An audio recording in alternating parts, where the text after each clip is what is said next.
आपके शहर में एक टैक्सी होती है कचरे की। वो कचरा उठाती है सभी जगह से, फिर उसे एक साइट पर लेके जाती है और वहाँ से उस कचरे का प्रोसेस होता है।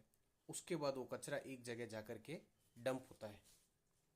इस थ्योरी से आप क्या समझे, ये मैं आपको बता रहा हूँ बिलीरुबिन का कोर कंसेप्ट।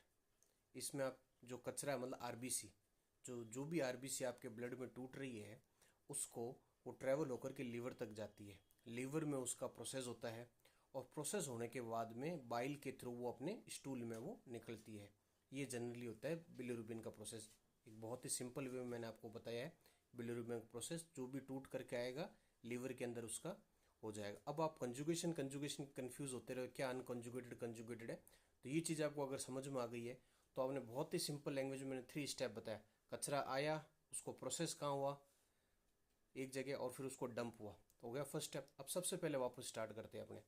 कचरा यानी आरबीसी टूट करके आप क्या ही लीवर में, अगर वो लीवर तक पहुंच ही नहीं आ पाए तो वो क्या होगा, अनकॉन्जुगेटेड हो जाएगा।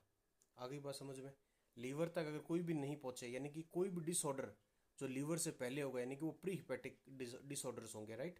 प्री हिपेटिक डिसऑर्डर्स यानी कि ब्लड के अंदर। तो और सिंपल वे में आपको एग्जांपल ऐसे रखो, कोई भी ब्लड रिलेटेड डिसऑर्डर्स पेशेंट को हो गए, या न्यूबॉर्न रिलेटेड, मतलब न्यूबॉर्न में जो होते हैं डिजीज, जो जेनेटिक्स हो गए वो डिजीज, या कोई एंजाइम डिसऑर्डर हो गए, तो उसके अंदर आपको अनकंजुगेटेड बिलिरुबिन होगा।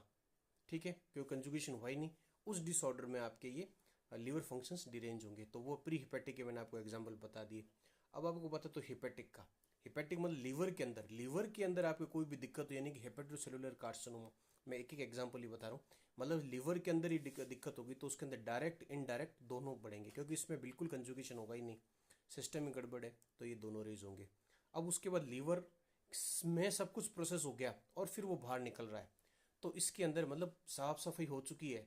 लेकिन जब आगे जाने वाले बाइल डक्ट में कोई ऑब्स्ट्रक्शन आगे वो नहीं निकल रहा है, तो मतलब ऑब्स्ट्रक्टिव मोस्ट कॉमन आपको आपके जो केसेस मिलते हैं, गॉल स्टोन का केस, या पेनक्रेटिक कार्सिनोमा, या कोलिंजो कार्सिनोमा, या एस्केरियासिस का भी जो मिलता है, तो ये मिलता है पोस्ट हिपेटिक, यानी कि ये मोस्ट कॉमन। इसके अंदर क्या रहेगा, डायरेक्ट बिलिरुबिन रेज्ड होगा। आप जो देखते हो ना बिलिरुबिन की लेवल डायरेक्ट है ना, टोटल बिलिरुबिन और डायरेक्ट, तो इसके अंदर डायरेक्ट किस में रेज होगा, यस, स्टोन वाले में, गोल स्टोन वाले में रेज होगा। तो आई होप आपको ये समझ में आया होगा कंसेप्ट ये। इसी तरह के और वीडियोस देखने के लिए like share and subscribe doctor Gaurav made insights. Have a great day.